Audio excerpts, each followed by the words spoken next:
देखो, नारी शक्ति को वंदन, ये बड़े बड़े नाम रखने का इनका स्लोगन भी बहुत बड़ा ये रहता है कि लोगों को गुमराह कैसे किया जाए।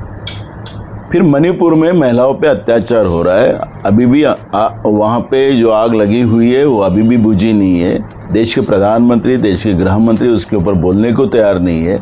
तो क्या ये नारी शक्ति की वंदन करने वाले लोग हैं? ये जो बिल लाया गया था, एक संविधान संशोधन जो लाया था, ये संविधान संशोधन के पीछे इनका एक जो महत्वाकांक्षा थी कि हमेशा हम सत्ता में बने रहे और देश की संवैधानिक व्यवस्था को तोड़ते रहे और मनोवाद इस देश में खड़ा करें। और उसी का विरोध हमारे नेता राहुल गांधी जी, पूरे कांग्रेस पार्टी ने किया, हमारे अपोजिशन ने किया, और इसलिए ये संशोधन वहाँ पे नहीं हो सका और मनोवाद व्यवस्था को रोकने में हम सफल हुए।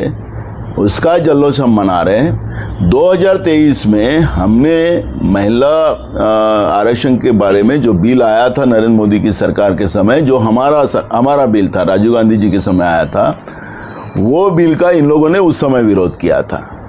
खुद प्रधानमंत्री ने कहा कि उस समय कुछ लोगों ने विरोध किया, तो उनके पार्टी के लोगों ने विरोध किया।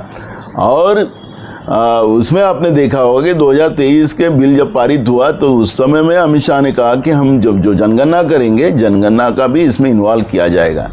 फिर अब जनगणना नहीं हुई। आप लोग मतदार संघ बढ़ाना चाहते हैं लोगों की, ठीक है, हम उसका विरोध नहीं कर रहे, लेकिन जिस तरह से OBC, schedule caste, schedule tribe, anti विजेंटी की महिलाओं को आप इस व्यवस्था से बाहर निकालने को देख रहे हैं, संविधान में प्रोविजन करवाइए, वो करवाइए उसमें, और उसके बाद में ये बिल लाइए, तो कांग्रेस उसको सपोर्ट करने को तैयार है। हमने तो स्पष्ट मत रखा है। हमने तो ओबीसी आरक्षण का विरोध 2023 में भी नहीं किया, क्योंकि वो हमारी भूमिका थी, कांग्रेस पार्टी की भूमिका थी। महिला की भागीदारी सत्ता में होना चाहिए।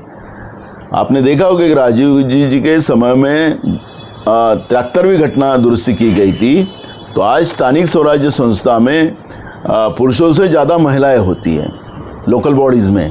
तो ये कांग्रेस ने किया है, राजीव गांधी जी ने किया है, और इसलिए कोई इनका नहीं है। वो ये तो महिला पे अत्याचार करने वाले लोग हैं, ये ओबीसी पे अन्याय करने वाले लोग हैं, ये शेड्यूल कास्ट के ऊपर अन्याय करने वाले लोग हैं, आदिवासी के ऊपर अन्याय करने वाले लोग हैं, ये एंटी विजेंटी के लोगों के ऊपर अन्याय करने वाले लोग हैं, और इसका विरोध हमने किया है। और ये मनोवाद की जो प्रवृत्ति जो लाना चाहते थे, उसका हमारी जीत हुई, और इसलिए हमने सेलिब्रेशन किया है।